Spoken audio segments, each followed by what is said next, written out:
The more humanity strays from its origin, the more we deny our bond with nature, the farther from perfection we become. We are the only creatures on the planet that use symbols in reference to something else. We use symbols for absolutely everything the mind can conceive of. There is at least one word or icon or gesture to insinuate everything our five senses can detect and then some. But along with this beautiful gift comes a flaw. Most people are unwilling to seek and create their own interpretations of these symbols. Instead, they blindly submit to preconceived definitions and connotations given by sources unknown. Because of this, many things have been predetermined in our understanding of life without our knowledge. Words can be perverted and used to manipulate rather than to inform. Symbols can be used to segregate rather than unite. And those given the responsibility and authority to disseminate information to the public possess the ability to do with it what they choose. Listen carefully.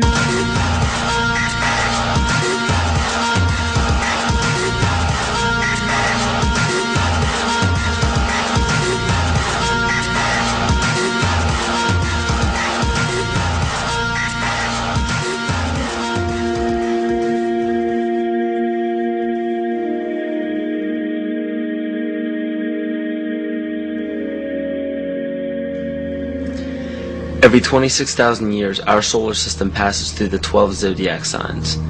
Ancient civilizations such as the Hopi, Egyptians, Cherokee, Apache, and the Mayans were aware of this great cycle and developed calendars according to it. This cycle stems from many different occurrences in nature, such as the sun's orbit around Alcyone, the central star of Pleiades, as well as the 260-day cycle of human gestation. This cycle is broken down into 5 sub-cycles of 5,125 years each, which were thought to have their own age. The Aztec calendar or Mesoamerican sunstone depicted each cycle being destroyed by one of the 5 elements. The cycle we are currently in is the age of the 5th sun, 3113 BC to 2012 AD. More precisely, this great cycle ends December 21st, 2012. Mayan cultures and civilizations were aware of this end date, and Nostradamus even prophesied about it. For Earth, which we are currently in now, is also known as the movement, shift, evolution, and consciousness. Living Maya timekeepers proclaim that the Earth has been through fire, earth, air, and water. The final element is ether, or center. The Hopi believe that the 4th world of destruction closes and the 5th world of peace begins on December 21st, 2012. The Great Cycle is broken down into what the Mayans believe to be 13 Bactans. Earth began its 13th Bactan in 1618, which was known as the Triumph of Materialism, as well as the Time of Great Forgetting, in the prediction that humanity will lose the awareness of their true bond with nature by means of external possessions. This is where ego and domination became the predominant ambition of the civilized world. Not surprisingly, this time frame was precisely when the worldwide coordination of Pope Gregory XIII forced the 12-month calendar as well as the first mechanical clock onto indigenous peoples. This is what's known as the error in time. Before the inception of the 2 instruments by the Roman Catholic Church, each year was divided into 13 moon cycles with 28 days each. But the most detrimental part of these 2 instruments is the insinuation that time was something external, something inorganic and outside the body that we must watch and obey. The 7th century Mayan prophet Pacalvatan left a powerful message for future generations of evolution.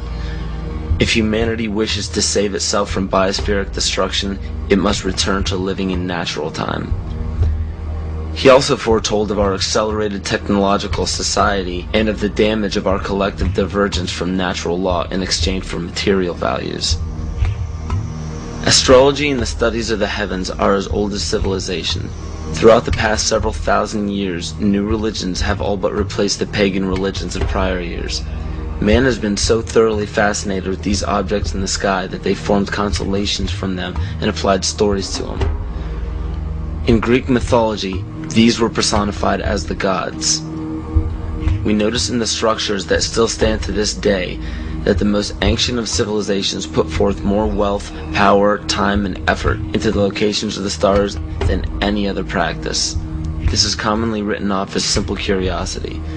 But the truth is becoming clear by the day as we close in on the 0 year of December 21st, 2012. It is a common misconception that the pagan religion is rarely practiced today. In fact, paganism in its evolution is the most widely practiced form of religion. You may ask yourself how this is possible. The answer is hidden in nearly all of our current popular religions. But who would have the power and the desire to integrate a seemingly long-gone religion into such popular opposite denominations?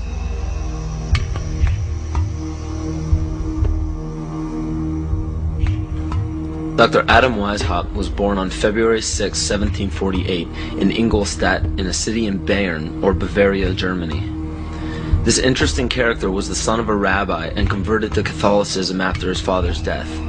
After studying French philosophers such as Voltaire, he supposedly learned the teachings of Satanism in the French royal court. World-famous central banker Mayer Amschel Rothschild of the Rothschild dynasty chose Weishaupt to create the Coven of Golden Dawn, which to this day is Rothschild's private coven. Amschel Rothschild, for those who are unaware, instigated the American Revolution, America's supposed liberation from Britain. Rothschild instructed Weishaupt to create the ancient illuminated seers of Bavaria. This is better known as the Order of the Illuminati. The name in Luciferian teachings means the bearer of the light, the illuminated, or the enlightened one. The Areopagite, or tribunal, was the inner circle of the Supreme Order, and were the only ones privy to secret meetings. In Nesta Webster's book, The World Revolution, she states, "The art of Illuminism lay in enlisting dupes as well as adepts, and by encouraging dreams of honest visionaries or the schemes of fanatics, by flattering the vanity of ambitious egotists, by working on unbalanced brains, or by playing such passions as greed and power to make men of totally divergent aims serve the secret purpose of the sect. People with money were welcomed but kept oblivious to actual secrets. The purpose is to win power and riches, to undermine secular or religious government, and obtain the masters of the world."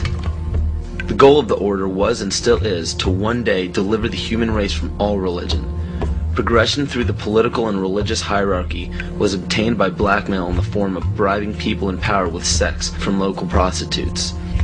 In the 16th and 17th century, high-ranking officials in political or religious organizations were liable to be sentenced to death for such acts. In 1780, Baron Franz Friedrich Knigge was recruited. He was the most instrumental person in the marriage of the Masons and the Illuminati.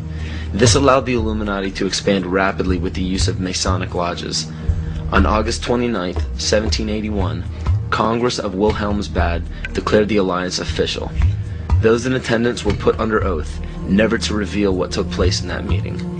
Comte de Virieu, a Mason from Martinez de Lodge at Lyons, was questioned about the meeting upon his arrival home. He stated, "I can only tell you that all this is much more serious than you think. The conspiracy which is being woven is so well thought out that it will be, so to speak, impossible for the monarchy and the church to escape it." He later denounced the Illuminati. Sir John Dee.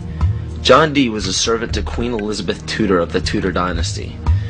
John Dee was the head of the British Secret Service, the MI5. He was also known for the practice of black magic and his affiliation with the occult. If this is your first time hearing about the occult, or are unaware of its dominance in the world to this day, pay close attention. Pagan symbols, gods, rituals, and doctrines are the basis for most every religion practiced throughout the world. The Christian or Catholic symbols of the cross derive from the solstice and the equinox division lines on a zodiac calendar. The word heaven is in reference to what pagan religions referred to as the heavens, or galactic bodies. And the crossing of the age of Pisces into Aquarius is actually in reference to constellations, which interestingly enough occur at the exact same time as the great cycle prophesied by the Maya, as well as many other cultures. As said before, pantheistic rituals are prevalent in all monotheistic religions today. Circumcision is a pagan ritual, marking males in a ceremonial fashion. Weddings are pagan by nature in the wearing of a ring, which symbolizes the ring of Saturn. Funerals follow the same pagan-derived ritual when a sacred geometrical tomb is placed over a grave to embody and immortalize the spirit. Baptism is a ritual to submerge a child in holy water to symbolize the renewal of life, just as rain replenishes the earth. The Holy Grail filled with wine is a representation of the blood that comes from the birth canal during menstruation, not the blood of Christ. This ritual was taken over by the patriarchal society. Males could not give life as women do, so to symbolize a male giving life was to draw blood, which could only be done by injury.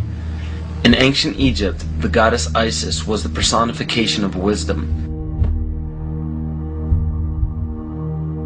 Pharaoh Akhenaten changed the warship to himself as he proclaimed himself Amun-Re, the sun god.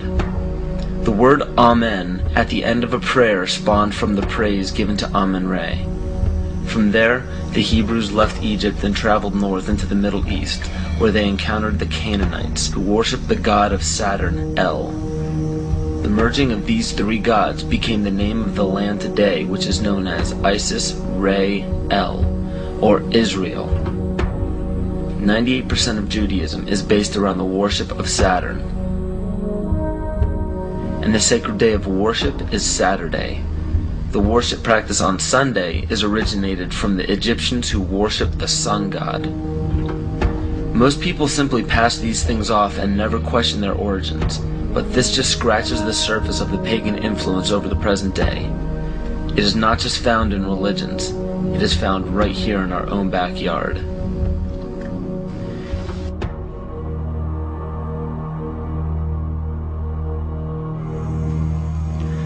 On January 22, 1783, Congress ratified a contract stating that all bills of credit emitted, monies borrowed, and debts contracted by or under the authority of Congress before the assembling of the United States in pursuance of the present Confederation shall be deemed and considered a charge against the United States for payment and satisfaction whereof the United States and the public faith are hereby solemnly pledged.